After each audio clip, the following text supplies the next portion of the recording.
국제 NGO의 한 활동가는 지금까지 기업들의 사회공헌 활동을 단순한 이미지 세탁용이라고 생각해왔는데요. 특히 대기업들이 재난 현장에서 벌이는 구호 활동은 홍보용 쇼에 불과하다고 확신하고 있었습니다. 그런 그녀가 동남아시아 홍수 현장에서 삼성의 활동을 목격하게 되면서 완전히 다른 경험을 하게 되는데요. 처음에는 냉소적이었던 그녀가 마지막에 보고서에 적은 한 문장이 무엇이길래 이렇게 큰 변화를 겪게 되었을까요? 저는 에린 워커입니다. 국제 NGO에서 재난복구 기획을 담당하고 있어요. 캄보디아와 라오스 국경 근처에서 발생한 대규모 홍수 현장에 도착했을 때 하늘은 여전히 무거운 구름으로 덮여 있었습니다. 비는 그쳤지만 대지는 진흙탕이 되어버렸고 곳곳에서 구조 요청 소리가 들려왔죠. 헬리콥터에서 내려다본 피해 상황은 상상 이상이었어요. 마을 전체가 물에 잠겨 있고 지붕만 겨우 보이는 집들이 섬처럼 떠 있었습니다. 도로는 모두 끊어져 있었고 다리들도 대부분 유실된 상태였어요. 무엇보다 통신이 두절되어 정확한 피해 규모조차 파악하기 어려운 상황이었죠. 현장에는 이미 여러 국제기구와 기업들이 도착해 있었습니다. UN 난민기구의 파란 천막, 적십 자사의 빨간 깃발, 그리고 몇몇 다국적 기업들의 로고가 새겨진 트럭들까지. 각자 자신들의 깃발과 상징을 단 차량들이 줄지어 서 있는 모습을 보니 묘한 기분이 들었어요. 물론 도움이 절실한 상황이긴 하지만 때로는 이런 재난 현장이 각 기관들의 홍보 무대처럼 느껴질 때가 있거든요. 저는 감정보다는 실용성을 중시하는 편입니다. 29살의 나이에 이미 세계 각지의 재난 현장을 경험해왔고 그 과정에서 냉정한 판단력을 기를 수밖에 없었어요. 누군가는 차갑다고 말하기도 하지만 재난 현장에서는 감정에 휘둘리기보다는 체계적인 접근이 더 많은 생명을 살릴 수 있거든요. 처음 며칠 동안은 상황 파악에 집중했습니다.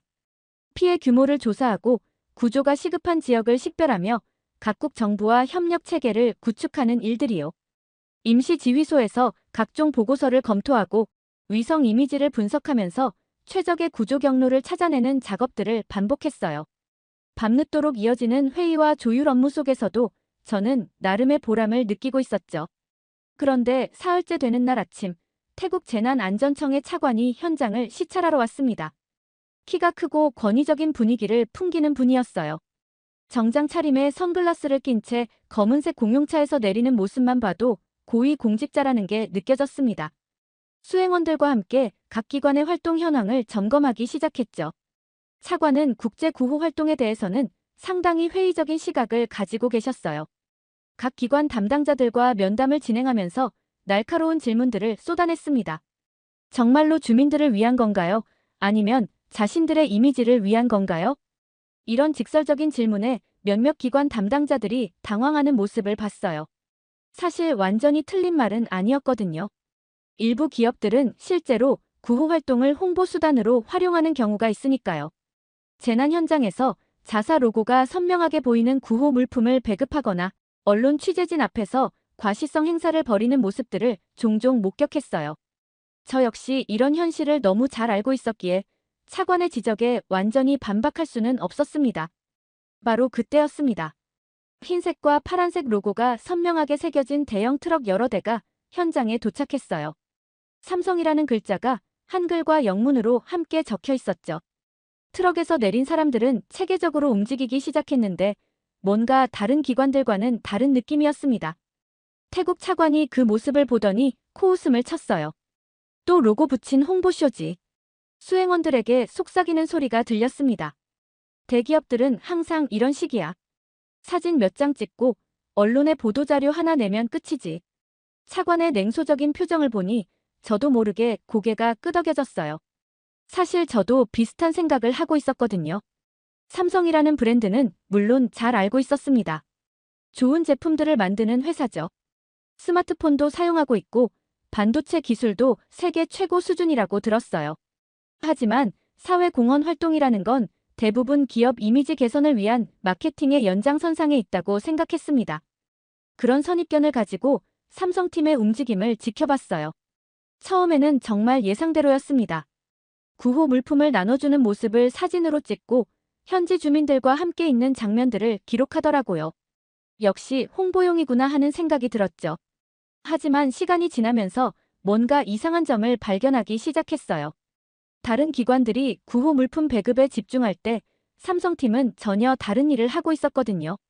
기술진들이 복잡한 장비들을 설치하기 시작했는데 그게 단순한 구호 활동과는 거리가 멀어 보였습니다. 저는 호기심이 생겨서 삼성팀 근처로 가봤어요. 그들이 하고 있는 일을 자세히 관찰해보고 싶었거든요. 기술진 중 한 명이 저를 알아보고 인사를 건넸습니다. 안녕하세요. NGO에서 오신 분이시죠? 저희가 하는 일에 대해 궁금한 게 있으시면 언제든 물어보세요. 그래서 물어봤습니다. 지금 뭘 하고 계신 건가요? 기술진은 웃으면서 대답했어요. 통신 인프라를 복구하고 있습니다.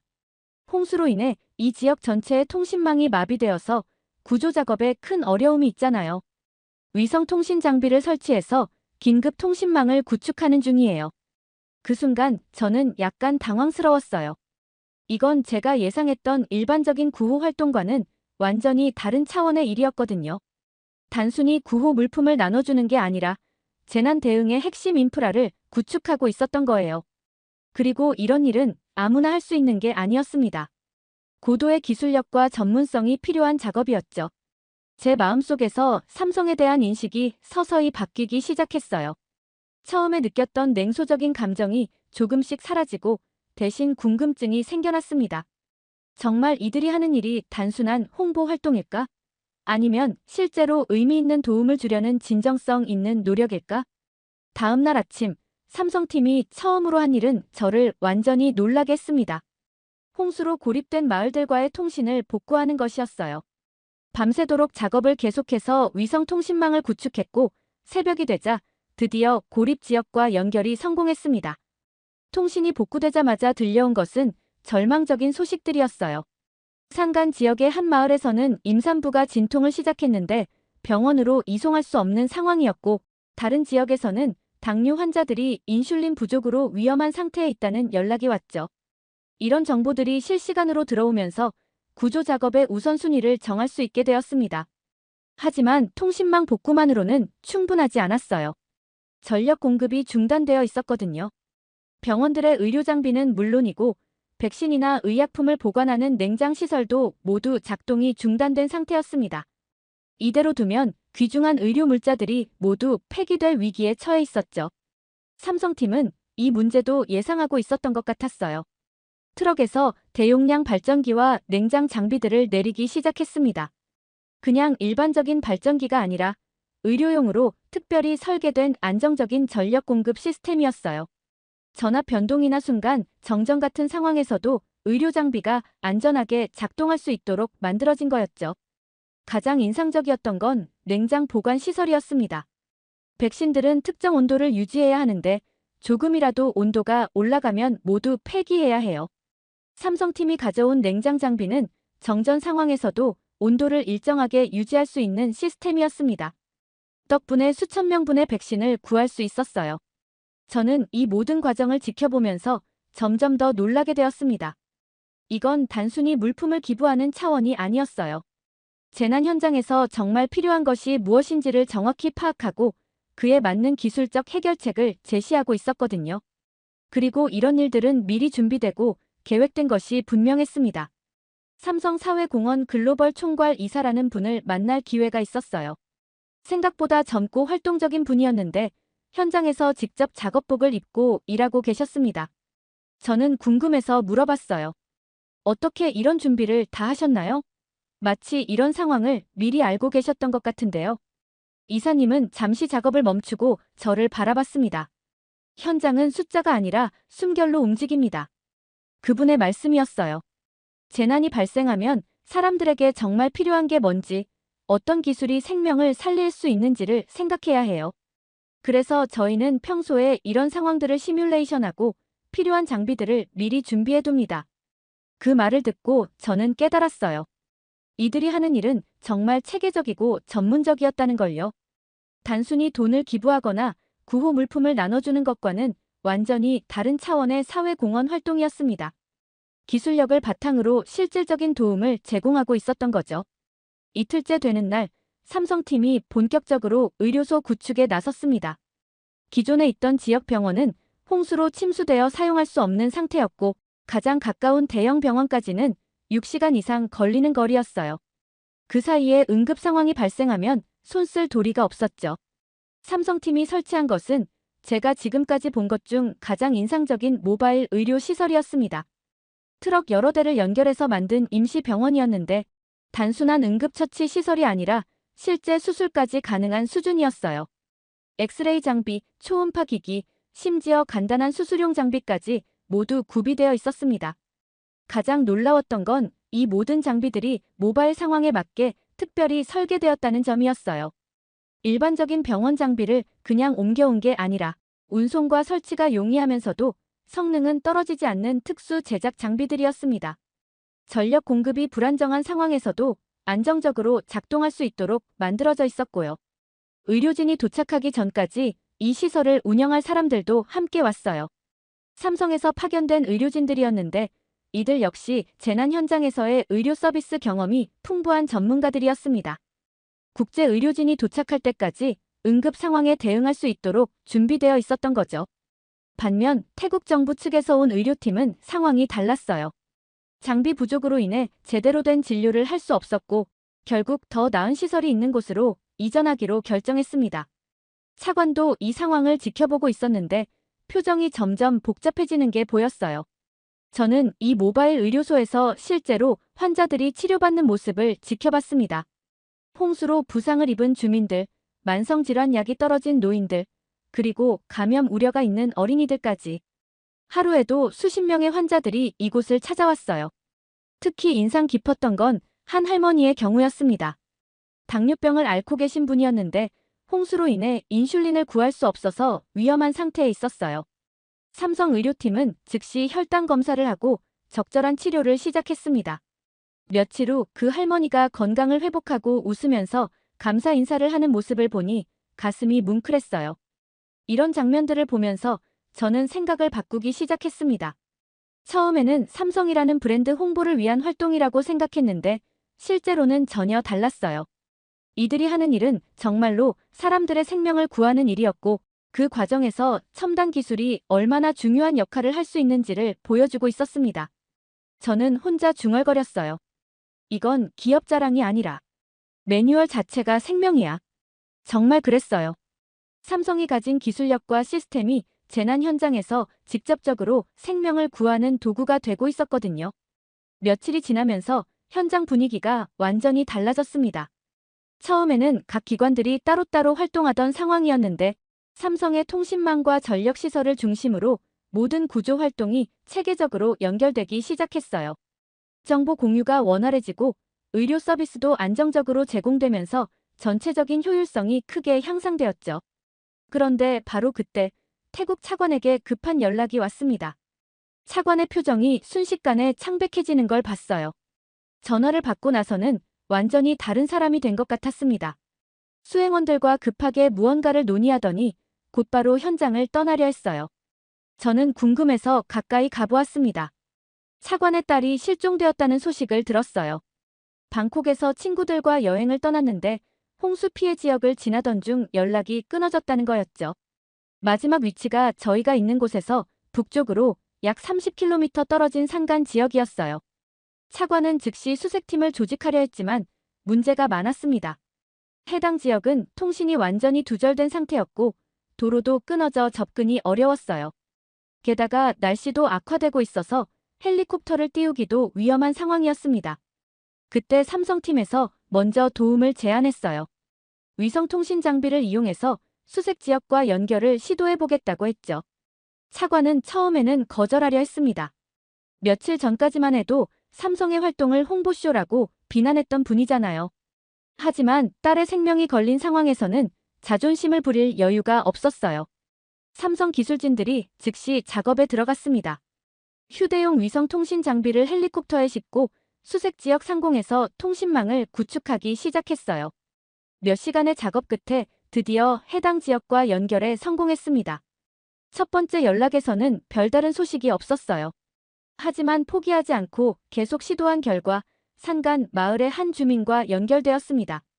그분이 말하기를 이틀 전에 젊은 여성 몇 명이 마을에 도착했는데 차가 고장나서 발이 묶인 상태라고 했어요. 차관의 얼굴에 희망이 보이기 시작했습니다.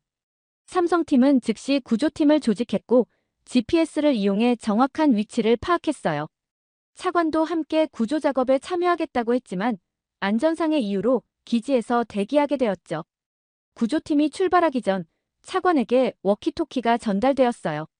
수색 과정을 실시간으로 확인할 수 있도록 하기 위해서였죠. 그런데 그 워키토키를 자세히 보니 삼성기기 기반의 통신 장비였어요. 차관도 그걸 알아봤을 텐데 이번에는 아무 말도 하지 않고 조용히 받아들였습니다. 저는 그 순간 차관의 마음을 조금이나마 이해할 수 있을 것 같았어요. 며칠 전까지만 해도 기업의 사회 공헌을 냉소적으로 바라봤던 분이 실제로 자신의 가족이 위험에 처했을 때는 그 기술의 도움을 받을 수밖에 없는 상황이 된 거죠. 구조팀이 출발한 지 서너 시간이 지났을 때였어요. 워키토키에서 첫 번째 소식이 들려왔습니다. 목표 지점에 도착했습니다. 차량을 발견했어요. 차관은 워키토키를 꽉 쥐고 있었는데 손이 떨리는 게 보였어요. 잠시 후 더 자세한 보고가 이어졌습니다. 차량 주변에 사람은 없습니다. 하지만 발자국을 따라 수색하겠습니다. 차관의 얼굴이 다시 어두워졌어요. 최악의 시나리오들이 머릿속을 스쳐 지나가고 있을 거예요. 1시간 정도 더 기다리는 동안 현장의 다른 사람들도 모두 긴장하고 있었습니다. 구조 작업이라는 게 어떤 결과를 가져올지 아무도 확신할 수 없거든요. 저 역시 계속해서 워키토키에서 나오는 소리에 귀를 기울이고 있었어요. 그때 갑자기 워키토키에서 환호성이 들려왔습니다. 찾았습니다. 모두 무사합니다. 구조팀장의 목소리였어요. 차관은 그 순간 주저앉을 뻔했습니다. 지난 며칠간 쌓였던 긴장과 불안이 한꺼번에 풀려나오는 것 같았어요. 구조팀의 보고에 따르면 차관의 딸과 친구들은 산간 마을의 한 농가에서 지내고 있었대요. 차가 고장나서 움직일 수 없었지만 마을 주민들이 도와주고 있어서 안전한 상태였다고 했습니다. 다만 며칠간 외부와 연락이 끊어져서 가족들이 얼마나 걱정하고 있을지 몰라서 미안해하고 있었대요. 헬리콥터로 구조 작업이 진행되었고 몇 시간 후 차관의 딸이 무사히 베이스 캠프에 도착했습니다. 아버지와 딸이 재회하는 모습을 보니 저도 모르게 눈물이 났어요. 그런 장면을 볼 때마다 느끼는 건데 가족의 소중함이라는 건 정말 어떤 것과도 바꿀 수 없는 것 같아요. 차관은 딸을 꽉 안고 한참을 그 자리에 서 있었습니다. 그러더니 갑자기 구조본부 쪽으로 걸어왔어요. 삼성팀이 설치한 통신 장비들과 구조시설들을 둘러보면서 뭔가 깊은 생각에 잠긴 것 같았습니다. 차관은 삼성 이사님 앞에서 깊숙이 고개를 숙였습니다. 감사합니다. 정말 고맙습니다. 그 짧은 말 속에는 지난 며칠간의 모든 감정이 담겨 있는 것 같았어요. 오만함, 편견, 그리고 마지막에 느꼈을 감사함까지 말이죠. 이사님은 차관을 일으켜 세우며 말했어요. 가족이 무사해서 정말 다행입니다. 저희가 한 일은 당연한 거예요.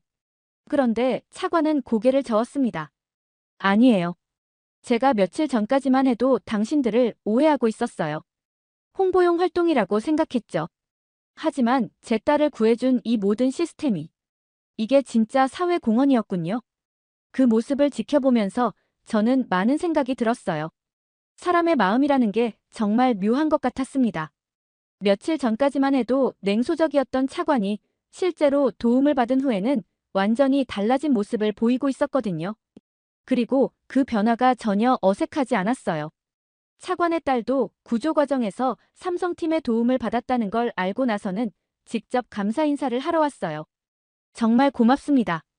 만약 통신이 연결되지 않았다면 저희는 계속 고립되어 있었을 거예요.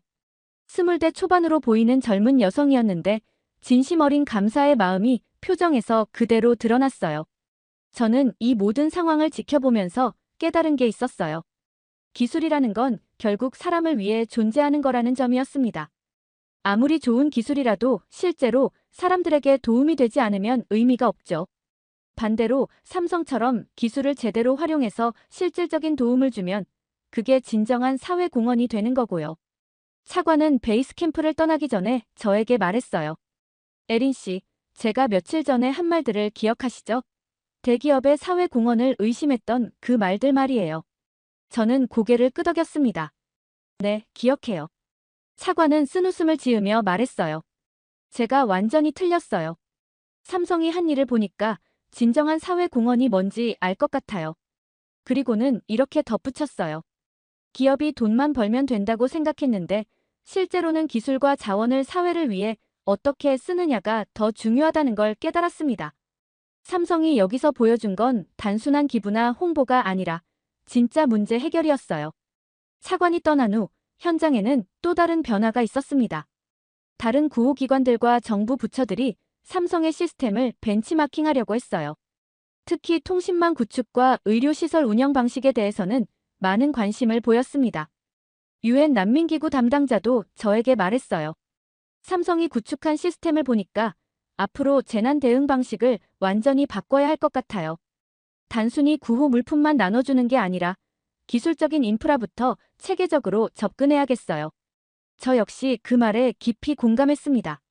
지금까지 경험한 재난 현장들을 돌이켜보면 대부분 임시 방편적인 대응에 그쳤었거든요. 당장 급한 불을 끄는 데에만 집중하고 근본적인 문제 해결이나 시스템 구축에는 상대적으로 소홀했던 것 같아요. 하지만 삼성이 보여준 접근 방식은 달랐어요. 재난 상황에서 정말 필요한 게 무엇인지를 정확히 파악하고 그에 맞는 기술적 해결책을 체계적으로 제시했거든요. 그리고 그 과정에서 단순한 구호 활동을 넘어서 지역사회의 회복력을 높이는 데까지 기여했습니다. 며칠 더 현장에 머물면서 저는 삼성팀의 활동을 더 자세히 관찰했어요. 이들이 하는 일의 특징은 지속 가능성이었습니다. 일회성 지원에 그치는 게 아니라 지역 주민들이 스스로 시설을 운영하고 유지할 수 있도록 교육과 기술 이전까지 병행하고 있었거든요. 예를 들어 통신 장비 운영 방법을 현지 기술자들에게 가르쳐주고 간단한 수리나 점검은 직접 할 수 있도록 매뉴얼을 제공했어요. 의료 장비 사용법도 마찬가지였고요. 이렇게 하면 삼성팀이 철수한 후에도 시설들이 계속 운영될 수 있거든요. 이런 모습을 보면서 저는 진정한 사회공헌이 무엇인지에 대해 다시 생각해보게 되었어요. 단순히 돈을 기부하거나 물건을 나눠주는 것도 물론 도움이 되죠. 하지만 더 중요한 건 지역사회가 스스로 문제를 해결할 수 있는 능력을 기르도록 돕는 것 같았어요. 삼성이 여기서 보여준 건 바로 그런 접근이었습니다. 첨단 기술을 일방적으로 제공하는 게 아니라 그 기술을 현지 상황에 맞게 적용하고 지역 주민들이 활용할 수 있도록 하는 거였죠. 그래서 더욱 의미 있는 도움이 될 수 있었던 것 같아요. 마지막 날 밤, 삼성사회공헌 이사님과 긴 대화를 나눴습니다. 이분의 철학에 대해 더 자세히 듣고 싶었거든요. 기업의 사회적 책임이라는 게 단순한 의무가 아니라 기업이 가진 능력을 사회를 위해 어떻게 활용하느냐의 문제인 것 같아요. 이사님의 말씀이었어요. 삼성은 기술 기업이잖아요. 그렇다면 우리의 사회 공헌도 기술을 통해 이루어져야 한다고 생각해요. 돈을 기부하는 것보다는 우리가 가진 기술력으로 실질적인 문제를 해결하는 게 더 의미 있는 일이죠. 그 말을 듣고 저는 깊이 공감했어요. 재난 현장에서의 구호 활동이 마무리되고 저는 본부에 제출할 보고서를 작성하기 시작했습니다. 이번 경험을 통해 느낀 점들을 정리하면서 제 자신도 많이 변했다는 걸 깨달았어요. 처음에 가졌던 편견들이 완전히 사라졌고 대신 기업의 사회 공헌 활동에 대한 새로운 관점을 갖게 되었거든요. 보고서 첫 부분에 이렇게 적었습니다. 이번 캄보디아-라오스 국경 지역 홍수 대응 과정에서 목격한 삼성의 활동은 진정한 사회 공헌이 무엇인지를 보여주는 사례였다. 그리고 구체적인 사례들을 하나씩 기록해 나갔어요. 통신망 복구를 통해 구조 작업의 효율성을 크게 향상시킨 점, 의료시설 구축으로 수많은 생명을 구한 점, 그리고 기술 이전을 통해 지역 사회의 자립 능력을 높인 점까지 각각의 사례들이 얼마나 큰 의미를 가지는지를 상세히 설명했습니다. 특히 태국 차관의 사례는 별도로 자세히 기록했어요. 처음에는 기업의 사회 공헌 활동을 의심하던 사람이 실제로 그 혜택을 받고 나서는 완전히 인식을 바꾸게 된 과정 말이죠. 이 사례는 많은 사람들이 가지고 있는 편견들을 보여주는 동시에 진정성 있는 활동이 어떻게 사람들의 마음을 바꿀 수 있는지를 보여주는 좋은 예시였어요. 보고서를 작성하면서 가장 강조하고 싶었던 부분은 이것이었습니다. 삼성은 재난 현장에서 기술로 감정을 전했다. 차가운 기술이 따뜻한 인간의 마음을 담아낼 수 있다는 걸 보여줬거든요. 그리고 그 과정에서 브랜드 홍보는 부차적인 문제가 되었어요. 실제로 삼성팀의 활동을 지켜보면서 느낀 점은 이들이 홍보나 마케팅을 염두에 두고 있지 않다는 거였어요. 오직 어떻게 하면 더 효과적으로 도움을 줄 수 있을지, 어떻게 하면 더 많은 생명을 구할 수 있을지에만 집중하고 있었거든요. 그래서 더욱 진정성이 느껴졌던 것 같아요. 보고서 마지막 부분에는 이렇게 적었습니다. 그들이 도운 건 브랜드가 아니라 사람이었다. 이 한 문장이 이번 경험의 핵심을 요약하는 말인 것 같았어요. 기업의 사회 공헌이라는 게 결국 사람을 돕는 일이고 그 과정에서 진정성이 느껴질 때 비로소 의미 있는 활동이 되는 거죠. NGO 본부에서도 제 보고서에 큰 관심을 보였어요. 특히 기술 기업의 사회 공헌 모델로서 삼성의 사례를 다른 재난 대응 활동에도 적용할 수 있을지에 대해 논의가 이어졌습니다. 저 역시 앞으로 이런 접근 방식을 더 많이 연구해보고 싶다는 생각이 들었어요. 이번 경험을 통해 저는 큰 깨달음을 얻었습니다. 기업의 사회 공헌 활동을 판단할 때는 겉으로 보이는 모습보다는 실제로 어떤 도움을 주고 있는지를 봐야 한다는 점이었어요. 그리고 진정한 사회 공헌은 일회성 지원이 아니라 지속 가능한 해결책을 제시하는 것이라는 점도 깨달았고요. 몇 달 후 다른 재난 현장에서 다시 삼성팀을 만났을 때는 반가웠어요. 이번에는 처음부터 함께 협력해서 더 효과적인 구호 활동을 할 수 있었거든요. 편견 없이 바라보니 훨씬 많은 걸 배울 수 있었고 더 좋은 결과도 만들어낼 수 있었습니다. 지금 생각해보면 그때의 경험이 제 인생에서 정말 중요한 전환점이었던 것 같아요. 사회 공헌이 무엇인지, 기업의 역할이 무엇인지, 그리고 기술이 사람을 어떻게 도울 수 있는지에 대한 관점을 완전히 바꿔준 경험이었거든요. 앞으로도 이런 의미 있는 활동들을 더 많이 만나게 되길 바라면서 저도 제 역할을 더 잘해 나가려고 합니다. 지금까지의 사연 어떻게 들으셨나요? 재밌게 들으셨다면 댓글로 남겨주세요. 추첨을 통해 커피 쿠폰들 보내드립니다. 다음에 더 재밌는 사연으로 돌아올게요. 감사합니다.